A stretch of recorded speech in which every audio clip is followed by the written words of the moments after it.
आज हम जा रहे हैं दूसरे क्वार्टर में, दीदी के क्वार्टर में तीज मनाने।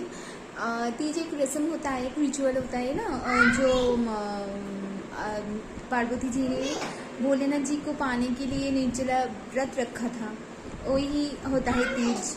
अभी जो दुल्हन को तरह ना सभी सज धज के रेडी होते हैं और निर्जला व्रत रखते हैं और तीज की कथा पूजा करते हैं, वही होता है तीज। अभी हम जा रहे हैं तीज मनाने। तीज के जो वीडियो है, ब्लॉग है, और शेयर करूंगी मैं आपको। अभी के लिए बाय। हेलो, हम तीज मना रहे हैं। अभी फोटोशूट चल रहा है, अभी नहीं मनाया हमने, अभी फोटोशूट चल रहा है। देखो फोटो खींच के सारे फोटो खींच के सारे थक चुके हैं। इधर को ए हमारे कैमरामैन ए ज्योति दीदी, ए अंजू दीदी, अरे रितु दीदी, ए ज्योति दीदी और रितु दीदी ने पहली बार साड़ी डाला। दोनों दीदी जम्मू का है, मैं तो वेस्ट बंगाल की, और ए दीदी बिहार यूपी दोनों से। इसके मतलब है बिहार इनकी मायका है और यूपी इनका ससुराल है। मैंने आकर तुमसे कहा कि हे वारनाने, मैं तुमसे प्रसन्न हूँ, तुम मुझसे वरदान मांग।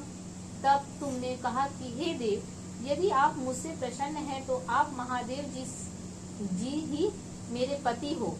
मैं तथा अस्तु ऐसा कहकर कैलाश पर्वत को चल गया और तुमने प्रभात होते ही मेरी उस बालू की प्रतिमा को नदी में विसर्जन कर दिया। हे सुबह, तुमने कहा अपनी सखी सहित व्रत का प्रणय किया और तुम इतने में तुम्हारे पिता हिमवान भी तुम्हें ढूंढते ढूंढते उसी घने वन में आ पहुँचे। उस समय तुमने नदी के तट पर दो कन्याओं को खेलते तो वे तुम्हारे पास आ गए और तुम्हें हृदय से लगाकर रोने लगे और बोले, बेटी तुम इस सिंह व्याघ्रजित युक्त घने जंगल में क्यों चली आई? तुमने कहा, हे पिता, मैंने पहले ही अपना शरीर शंकर जी को समर्पित कर दिया था। तुमने अपने इसके विपरीत कार्य किया, इसीलिए मैं वन में चली आई। ऐसा सुनकर हिमवान ने तुम्हें कहा कि मैं तुम्हारी इच्छा के विरुद्ध यहाँ कार्य नहीं। को सुनकर सखी ने कहा, हे देवी, जिस वन को तुम्हारे पिताजी ने ना देखा हो, तुम वहाँ चली जाओ। तब हे देवी पार्वती, तुम अपनी सखी का यह वचन सुन ऐसे ही वन को चली गई। पिता हिमालय ने तुमको घर पर ना पाकर सोचा कि मेरी पुत्री को कोई देव, दानव अथवा किन्नर हरण करके ले गया है। मैंने नारद जी को वचन दिया था कि मैं पुत्री का गरुध्वज भगवान के साथ वर्ण करूंगा। हाय, अब यह कैसे पूरा होगा? ऐसा सोचकर वे बहुत मूर्छित हो गए। तब सब लोग हाहाकार करते हुए दौड़े और मूर्छित दूर होने पर गिरिराज से बोले कि हमें आप अपनी मूर्छा का कारण बताएं। हिमालय बोले, मेरी दुख का कारण यह है कि मेरी रत्न रूपी कन्या को कोई हरण कर ले गया है और सर्प डस गया या किसी सिंह अवज्ञ ने मार डाला। वह ना जाने कहाँ चली गई है, जिसे राक्षस ने मार डाला है। इस प्रकार कहकर गिरिराज दुखित चिंतित होकर ऐसे कांपने लगे जैसे तीव्र वायु से चलने पर कोई वृक्ष कांपता हो।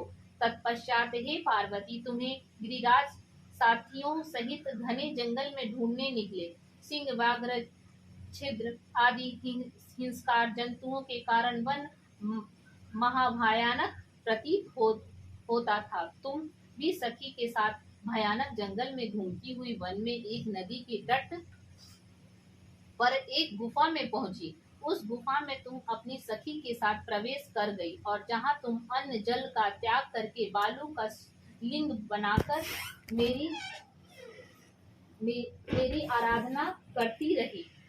उसी समय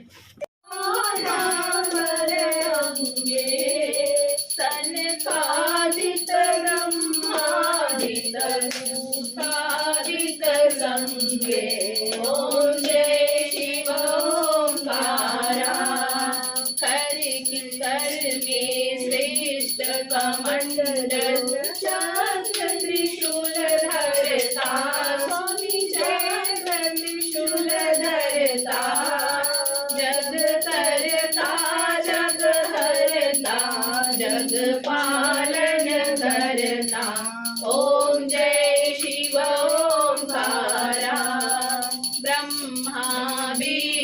सदा शिव जानता विवेका स्वामी जानता विवेका प्रणाम शनि माधे ये तीनों एका ओम जय शिव ओंकारा त्रिभुवन स्वामी जी की आरती जो कोई नर गावे जो कोई नर गावे कहत शिवानंद स्वामी कहत हरिहर स्वामी मंचन फल पावे ओम जय शिव ओंकारा स्वामी जय शिव ओंकारा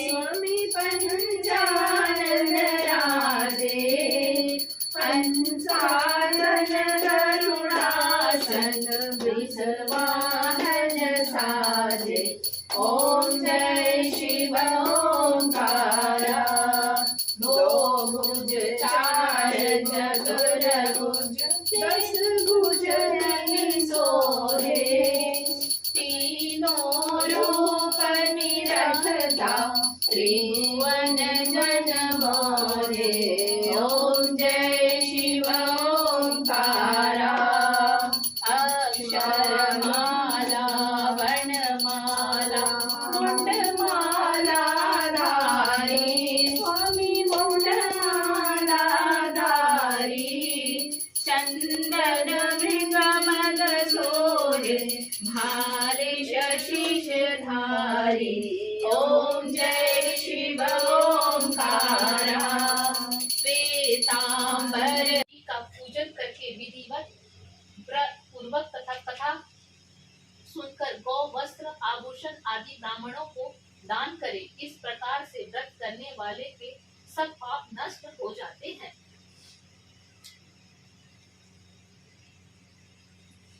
उसको वर रूप में मिले हैं।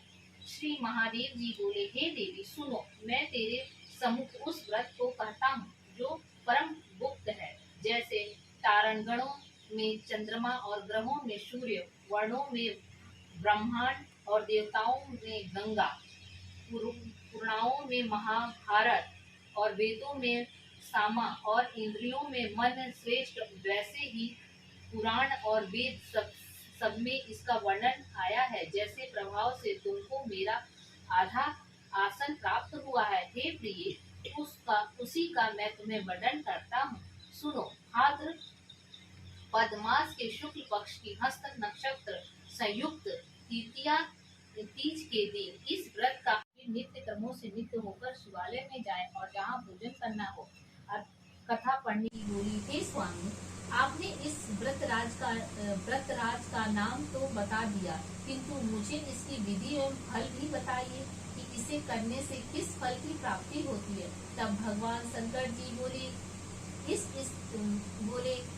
स्त्री जाति से अनुयुक्त व्रत की विधि सुनिए। सौभाग्य की इच्छा रखने वाली स्त्री इस व्रत को विधि पूर्वक करके केले के खम्भों के मंडप बनाकर उसे बंदवारों से सुशोभित करे। उसमें विधि रंगों से उत्तम रेशमी वस्त्र की चांदनी ऊपर तान दे और चंदन आदि सुगंधित दिव्य को लेपन करके स्त्री एकत्र हो शंख भरी मृदंग और बाजे विधि पूर्वक मंगलचार करके श्री गौरी शंकर की बालू नियमित प्रतिमा स्थापित करे। फिर भगवान शिव पार्वती जी का गंध धूप पुष्प आदि से विधि पूर्वक पूजन करे।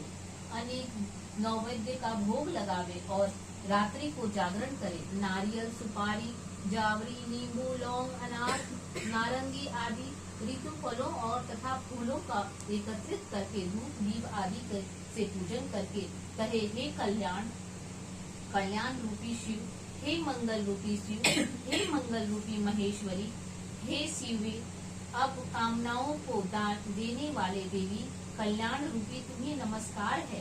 कल्याण रूपी माता पार्वती, हम तुम्हें नमस्कार करते हैं। भगवान शंकर जी को सदैव नमस्कार करते हैं और हे ब्रह्मा रूपिणी जगत का पालन करने वाली माँ आपको नमस्कार है। हे सिंहवाहिनी मैं संसारिक भय से व्याकुल हूँ, तुम मेरी रक्षा करो। हे महेश्वरी मैंने इस अभिलाषा से आपको पूजन नहीं है। पूजा हो रही तीज की। आज नहीं आएगा। खुशी मेरा पुत्र, आप खुद ही अच्छे से पढ़ो।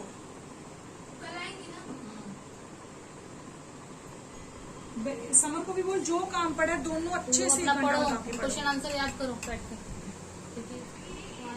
खुशी आप भी सुन लिया, जो भी काम है कैंपस कैसे देख लिया, जो डायरी पे वो भी कर रखते के फिर मैं सुनूंगी। ये पूजा हो रही तीज की। हो रहा है कभी तो करना है। हम सभी बैठेंगे भी पूजा करने।